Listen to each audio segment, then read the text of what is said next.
Yeah. Yeah. Chegamos para o nosso terceiro painel, esse painel esperado, onde a gente vai falar um pouquinho mais sobre o Afrolab Preta Polpa, que é esse processo que desemboca, que deságua nesse evento de hoje. Então, a gente vai receber agora mais um bonde pesadão. A gente vai falar um pouco como é que a gente chega lá, de forma prática. Eu estava brincando com elas aqui nos bastidores, falando que isso aqui é um trio de virginianas, porque o povo que gosta de botar a mão na massa. Não necessariamente são, mas gostam de colocar a mão na massa, na prática, pragmática, organizada, planejada. Então, a gente vai receber essa mulherada pesada aqui. Adriana Barbosa, CEO da Preta Hub, maravilhosa.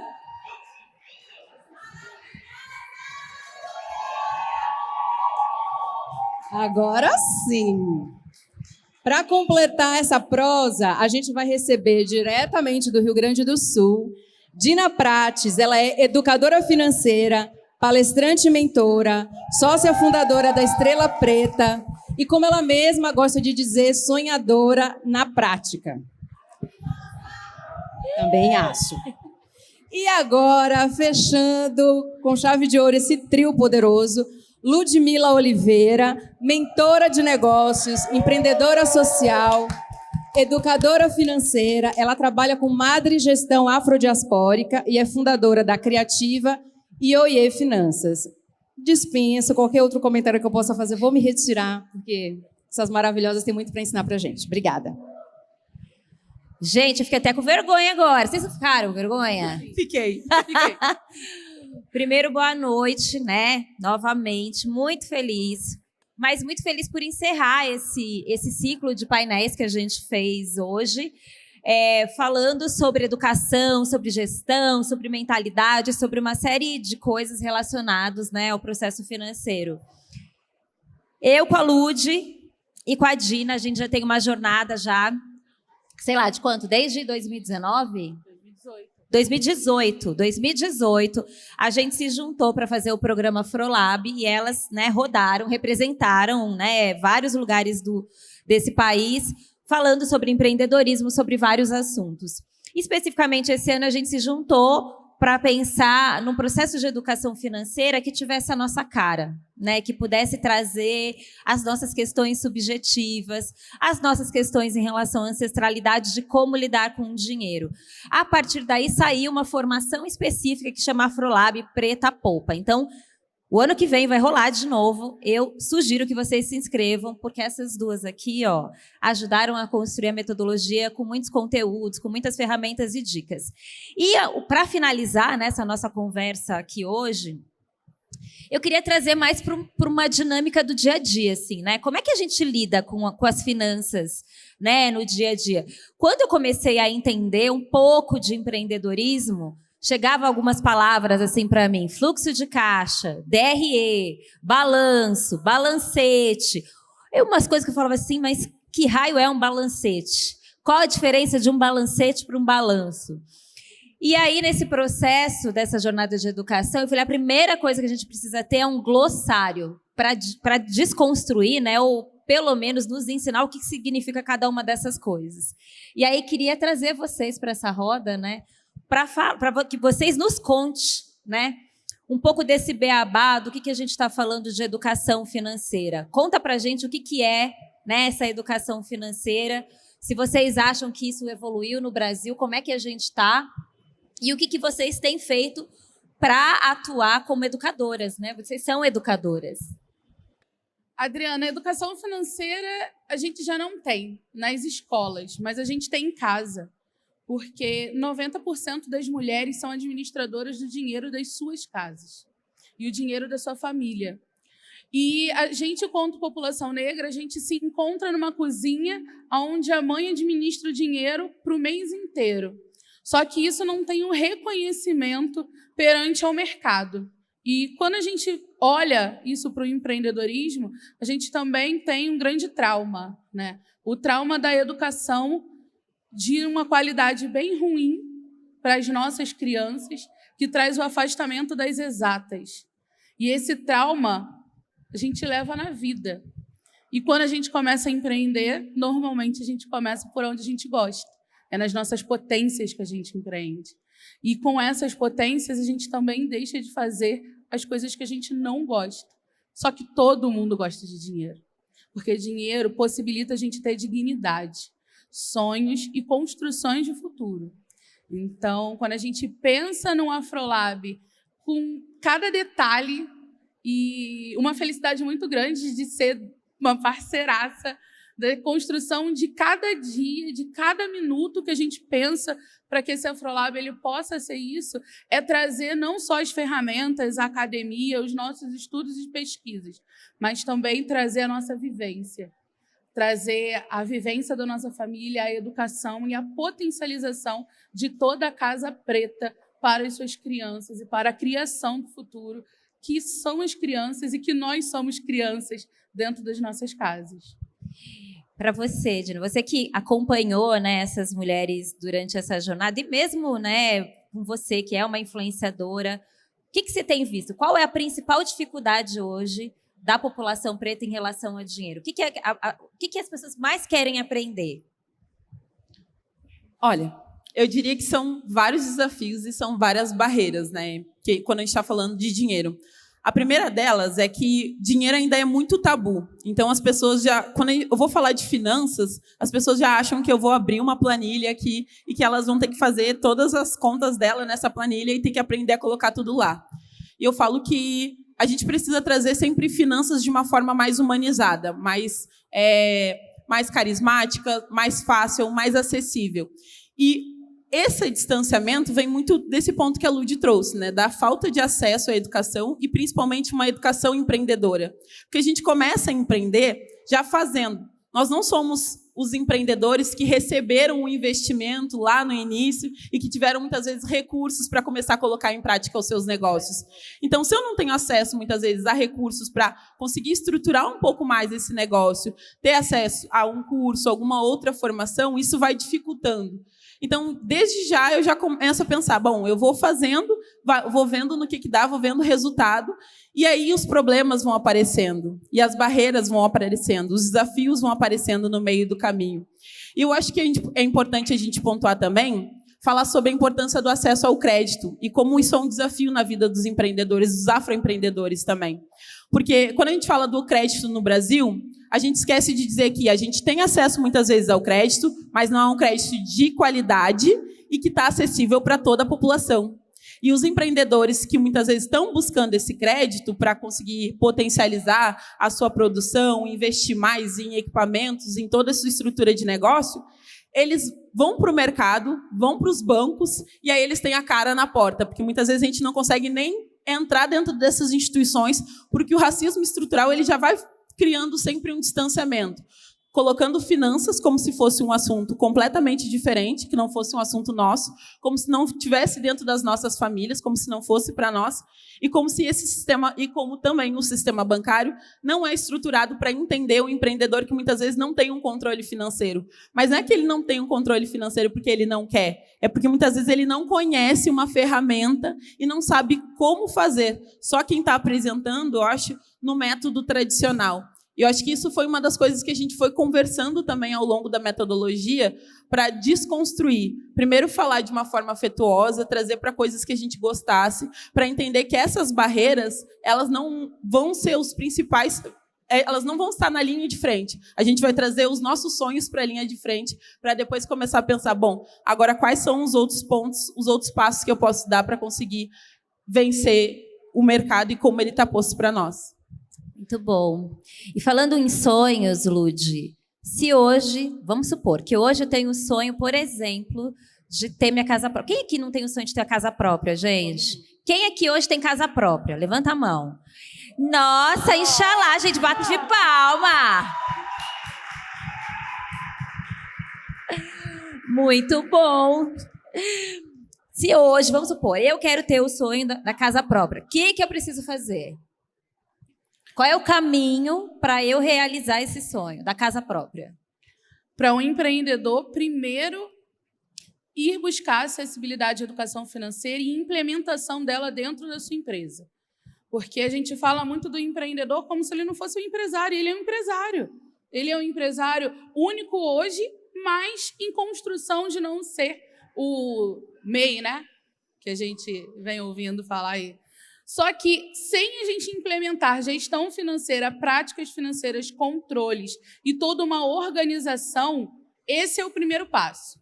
E aí, após o primeiro passo, é entender seu custo de vida, os seus sonhos, quais serão as suas metas e ouvir, né, e ter conhecimento dos painéis que a gente também já trouxe. Dos investimentos que Gabi e Mônica falaram, da mentalidade, né, de prosperidade e que a gente sabe que a escassez existe, mas que a gente não precisa se focar nela, a gente precisa, sim, enfrentar ela de frente. E dentro do negócio, uma realidade financeira para a construção diária da gente conseguir, sim, se implementar a nossa dignidade de vida e conquista dos nossos sonhos. Adorei. Anotaram aí, gente, a dica? E me conta, Gina, quando a gente fala de precificação, né? Uma das grandes dificuldades, né? Vários empreendedores que eu vou encontrando. Nossa, eu adoro criar. A parte de criativa é comigo mesmo. Mas quando é para pensar na precificação do produto, aparece várias coisas. Ou tipo, ai, mas eu preparei com tanto carinho. Como é que eu vou ver? Tipo assim, o produto é quase um filho. Como é que eu vou botar preço no filho, minha gente? A concorrência cobra mais barato. Exatamente. Ou então, eu já vi várias histórias assim, custa 100, mas se você quiser pagar 80, eu aceito. Oxi, mas não é 100, tu tem que sustentar esse valor de R$100. Por que a gente tem tanta dificuldade de precificar? Acho que eu começaria a falar sobre precificação voltando no primeiro painel, né? Quando a gente fala sobre mentalidade e sobre a nossa experiência enquanto pessoas pretas. Não tem como a gente falar sobre construção de valor ignorando toda uma história que explorou o nosso povo, que construiu muitas vezes, que nos limitou na possibilidade de acessar recursos e se desenvolver economicamente. E por que eu falo isso? Porque muitas vezes esse empreendedor, quando ele vai colocar valor no seu trabalho, e aí não vou usar preço, né? Quando eu estou falando de valor, eu estou falando do número que eu coloco, mas reconhecer toda a trajetória, a experiência, o conteúdo, toda a criatividade que você construiu ao longo da sua jornada está indo no seu produto. Eu gosto sempre de utilizar uma frase, né? Se eu não me vejo, eu crio. Nós criamos muitas coisas potentes que não existem no mercado tradicional. Porém, a gente olha para essas coisas que são extremamente potentes e a gente diz assim, não, eu não vou cobrar tanto por ela porque talvez não vai valer tanto assim no mercado. Porque a gente aprendeu ao longo da nossa jornada que o nosso trabalho valia menos. E a gente foi assimilando isso, que a nossa mão de obra valia menos, que o nosso conhecimento valia menos e que, para isso, a gente precisaria trabalhar 2, 3 vezes mais. Então, quando a gente foi construindo o conteúdo de precificação, isso foi um conteúdo que eu e a Lud, a gente sentou em conjunto e a gente começou, foram acho que umas 2 tardes inteiras assim, que a gente foi conversando muito sobre isso. Porque não adiantava a gente só trazer uma tabela de precificação para as pessoas e dizer assim, olha, agora aqui você coloca todos os seus custos, coloca o seu percentual de lucro e lá no final vai sair o resultado. A gente precisava falar para as pessoas, olha, qual é a sua construção de valor, né? Qual o valor do seu trabalho? Qual é a sua experiência de vida? Como você chegou até aqui? E aí o empreendedor que está olhando no seu dia a dia sozinho, ele não está olhando para toda essa trajetória que ele tem. E aí falta o valor. Ele não reconhece o potencial que ele tem de lucratividade, porque ninguém chegou para conversar com ele, olha, como é que eu coloco o lucro, né? Como é que eu determino o meu percentual de lucro? E essa foi uma das perguntas que vinha muito nos encontros para a gente, né? Gurias, qual o percentual de lucro que eu vou colocar aqui, né? A gente dizia, depende. Depende da sua estrutura de negócio.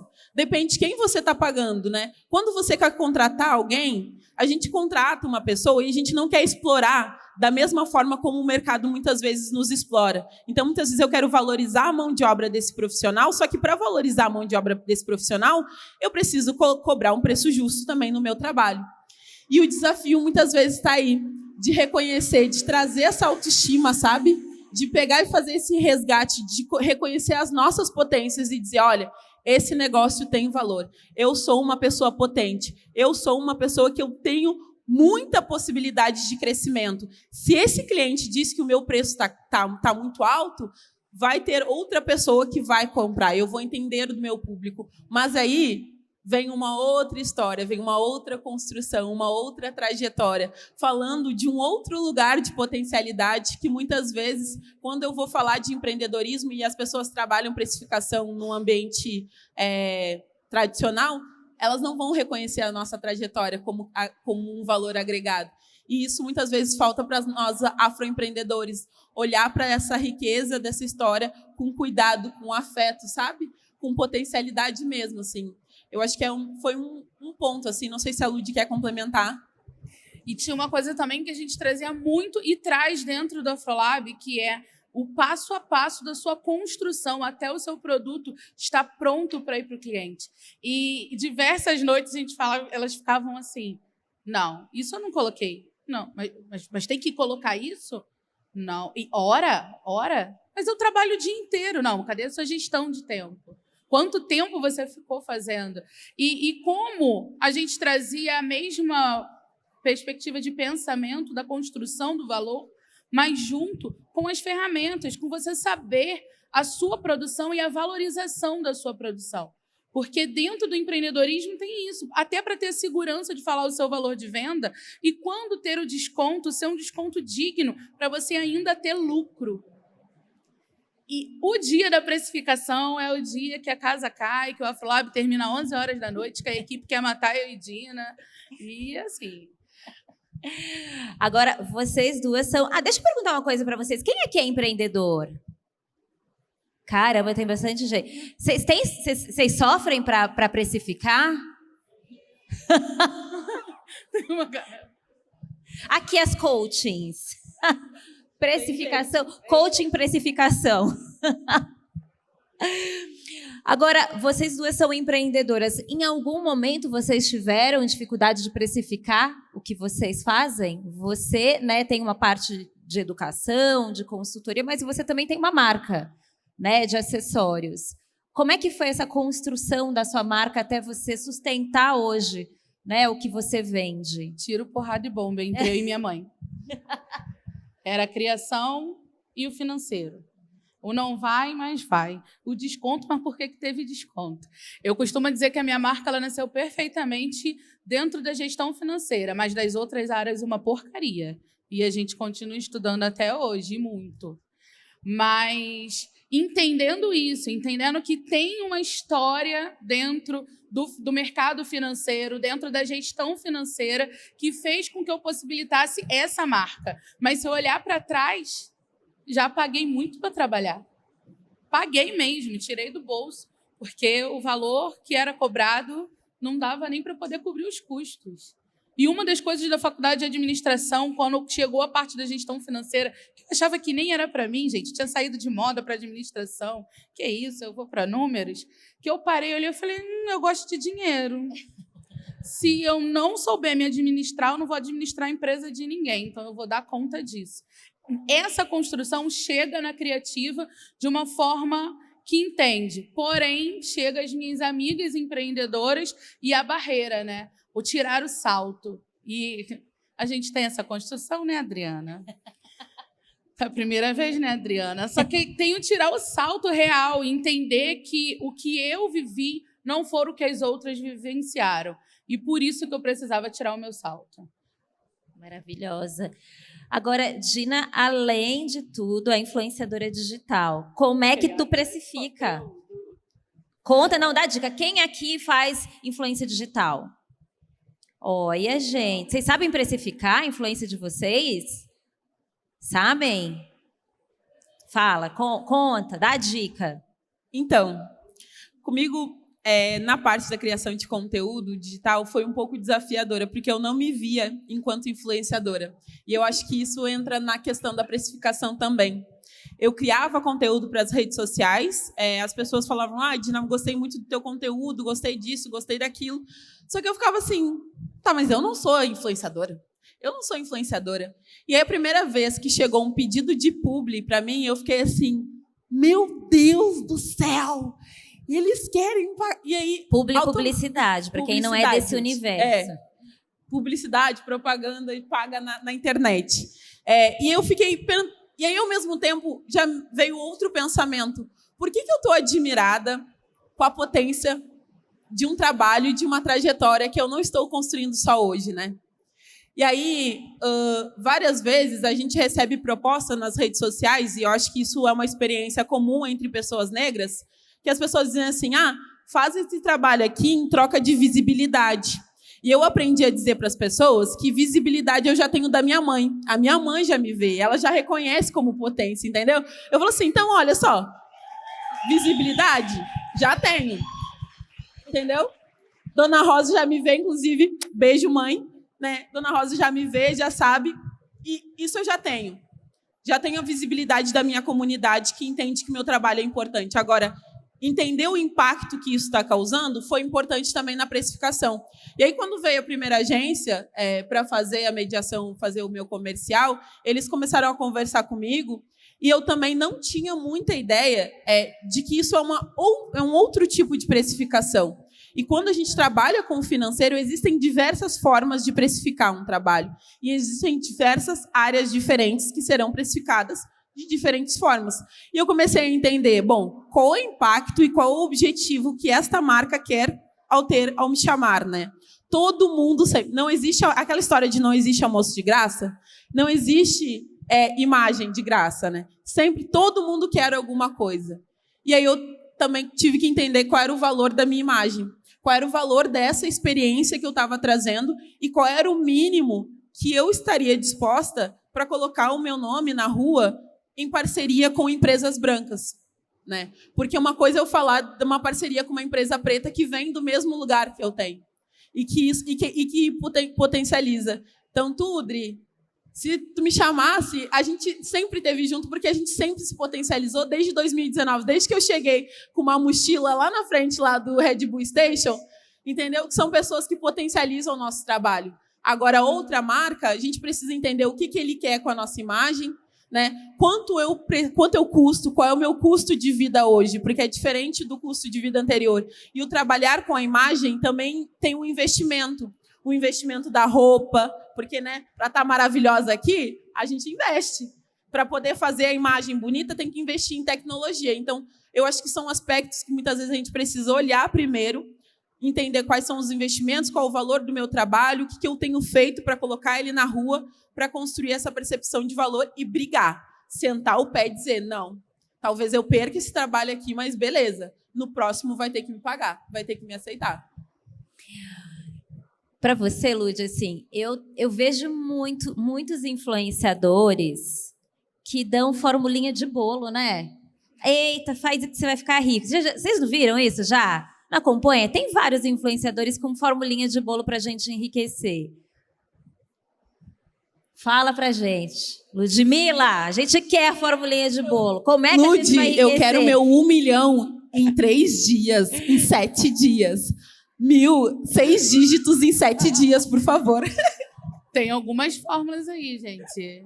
Poder paralelo, depende do que você está querendo na vida. Porém... Tem alguém milionário já aqui? Tá tudo bem, tá?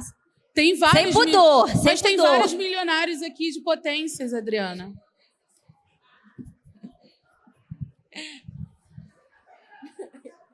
Fórmula eu não acredito, até porque eu acho que a gente compartilha com o outro, tanto no questão de ensinamento ou de partilha mesmo de vivências, o que a gente coloca em prática.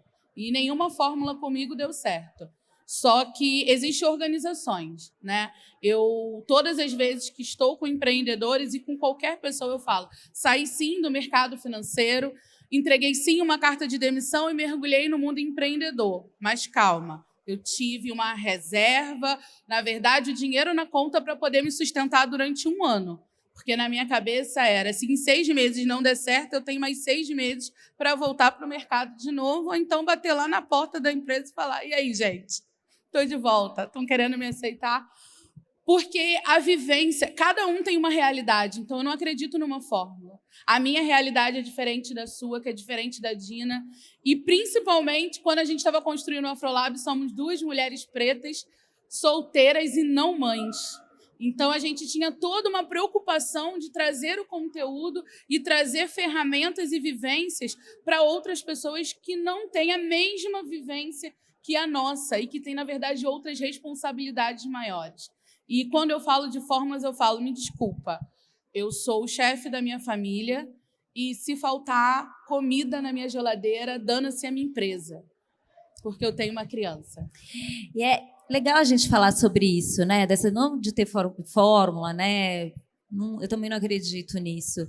Mas é uma coisa que eu acredito que é conhecimento, sabe? Eu acho que o conhecimento ele é fundamental para a gente chegar a qualquer lugar onde a gente deseja chegar. E a parte financeira, ela é extremamente importante. Entender, sim, o que representa um fluxo de caixa, o que significa DRE, todas essas siglas que a gente não conhece. Eu estou dizendo isso. Eu venho de uma família de mulheres e muitas gerações que trabalharam como empregadas domésticas. E na minha casa, sempre a questão da grana era numa perspectiva da escassez. Nunca tinha dinheiro assim, para nada. Era só para pagar as contas, né? As contas do dia a dia. Conforme eu fui assim, me desenvolvendo e fui fazendo a Feira Preta, a história da escassez estava aqui, ó, grudada em mim, sabe? Eu falei assim, mas não é possível, né? E as pessoas olhavam para mim e falavam assim, como assim a Feira Preta, 10 mil pessoas, 20 mil pessoas, você não ganha dinheiro? E na época a gente tinha bilheteria. Eu falava assim, gente, eu não estou rica com a Feira Preta, né? Eu pago para as coisas acontecerem. Mas em algum momento me deu um estalo de tentar entender por que a escassez e a abundância estavam tão lado a lado e eu fui trabalhar isso na terapia. Depois, olhando, né, esse processo de olhar para minhas subjetividades, eu comecei a olhar também como é que isso estava impregnado na minha família, nas mulheres. Da minha casa, a relação da minha bisavó, da minha mãe, da minha avó com o dinheiro, essa coisa da escassez. Mas eu não tenho dinheiro para isso, mas eu não tenho dinheiro para aquilo. Eu falei, gente, vamos parar com isso? Né? A gente pode, mas o que é que a gente vai fazer para a gente sair dessa condição da escassez? E aí, eu tenho uma filha de 9 anos, e a gente fala, ao contrário, né, eu com a minha filha, a minha mãe não chegava, não me chamava para a gente falar de dinheiro, a não ser falar as coisas, dinheiro não dá em árvore, sabe essas coisas? Vocês devem ter crescido com isso. Meu dinheiro não é capim, né? Coisas que a gente vai aprendendo. De sentar com ela e falar assim, filha, vamos falar de... eu quero isso. Esses dias ela falou assim, mamãe, eu quero ter meu próprio bilhete único. Aí eu falo, filha, sabe quanto custa, né, para você ir? Daí eu fui fazendo as contas, que ela custa tudo isso. Eu falei, no mês são quase R$600, garota, né, para pagar a sua condução. Para ela começar a entender o valor de dinheiro. E eu acho que a gente precisa começar a falar de grana desde a primeira infância com as crianças. A gente precisa começar a mudar essa mentalidade só da escassez para uma mentalidade de abundância. É fácil? Não é. Tô rica? Não, ainda não. Mas estou trabalhando para isso, minha gente. Mas eu quero falar sem culpa, eu quero falar de riqueza sem culpa. Eu quero, sei lá, usufruir, eu quero pagar uma viagem para qualquer... sem culpa, porque às vezes a gente faz coisas com culpa, ainda. Mas será que eu posso fazer uma massagem? Será que eu posso ir para um spa? Será que eu posso comprar uma peça de roupa? Vocês se questionam? Sim ou não? Eu viro e mexo, eu me questiono se eu posso, se eu não posso. Eu falo, mas eu trabalho o mês inteiro, por que eu não posso me dar o luxo de comprar esse negócio? Por que isso fica sempre essa questão do posso ou não posso, da culpa tá lá andando comigo, assim como essa questão da escassez? E eu estou falando dessa questão de mudança, de mudar desde a primeira infância, porque eu acho que quando a gente muda uma geração. Quando a gente faz um evento como esse, que tem 2 mulheres, certamente, sei lá, 15 anos, sei lá, não sei qual a idade de vocês, mas deve ser 15 anos mais jovem do que eu. E quando eu vejo a geração preta hoje jovem, que fala, eu nunca vou me esquecer, um dia eu estava numa imersão com os jovens, e ela, e aí, tia, tu investe em tesouro? Eu falei, o quê? Investe tesouro? Eu falei, não, eu não invisto em tesouro. Conta pra tia como é que funciona o investimento no tesouro.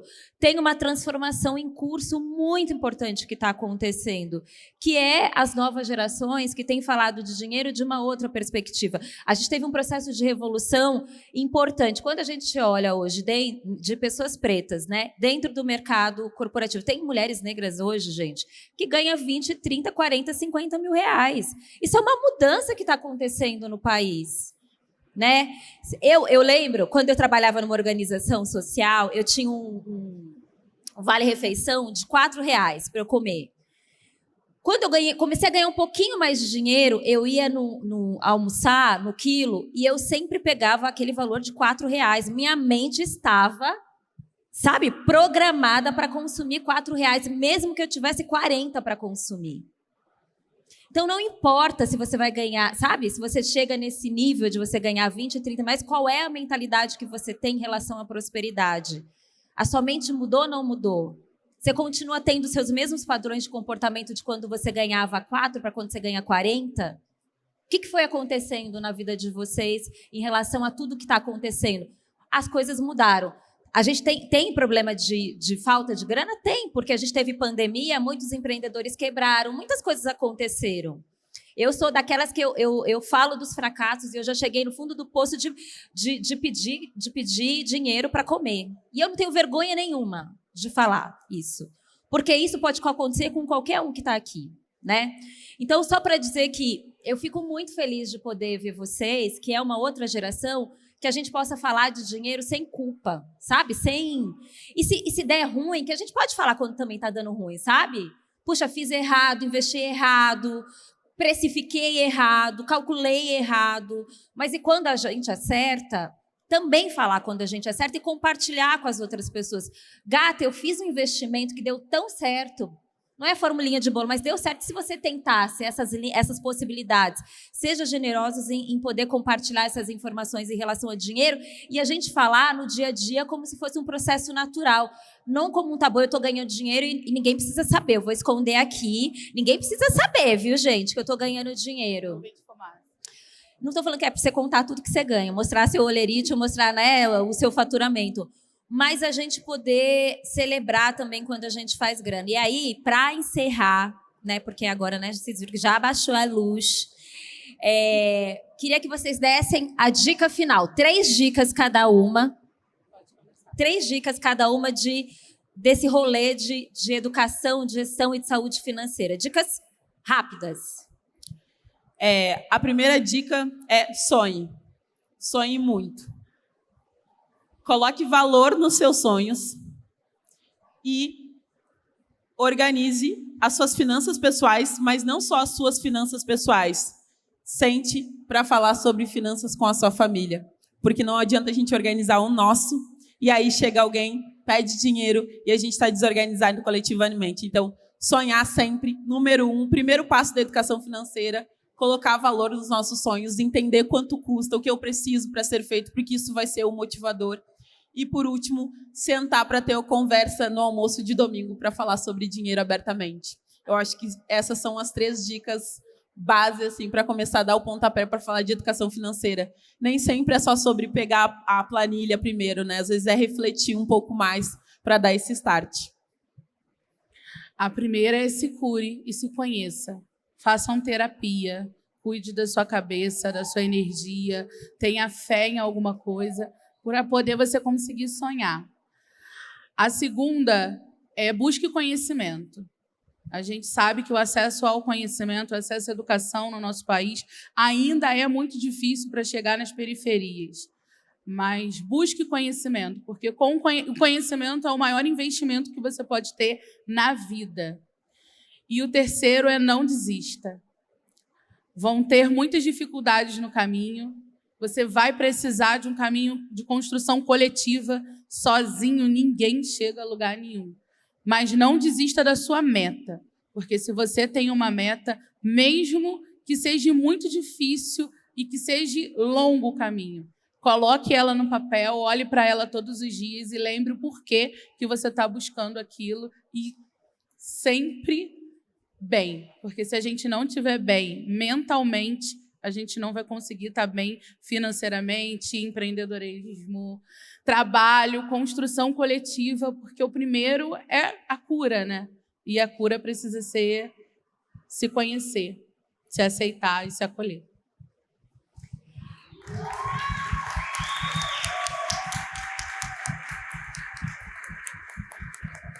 E, gente, guarda dinheiro, tá? Guarda din-din. Puxa, mas vou guardar R$10, guarda R$10. Vou guardar R$1, guarda R$1. Vou guardar R$1.000, guarde R$1.000. Se planejem para guardar dinheiro. Eu acho que isso mudou muito, porque eu não venho de uma família que guardava dinheiro. Era sempre o limite da conta. E eu comecei a aprender, porque como eu vivia de aluguel, eu falava, putz, eu precisava guardar um tanto para ficar lá e eu ir tirando todo mês. Depois, isso foi naturalizando na minha cabeça. Hoje eu falo para minha filha, guarda, você quer? Guarda bem, guarda o dinheirinho aí. Você quer comprar não sei o quê? Guarda o dinheiro. Acho que isso é fundamental para a gente também mudar a gerações de famílias negras no Brasil. A gente precisa falar também, não estou falando para a gente acumular, porque também essa mentalidade do acúmulo, né, da concentração, não é isso que eu estou falando. Mas eu quero muito que essa geração agora, né, de empreendedores negros possa falar de legado, de empresas que estão passando de família a família, porque eu não tive uma empresa que foi passada para mim, mas eu certamente quero deixar a minha empresa para minha filha. Obrigada, gente. Yeah.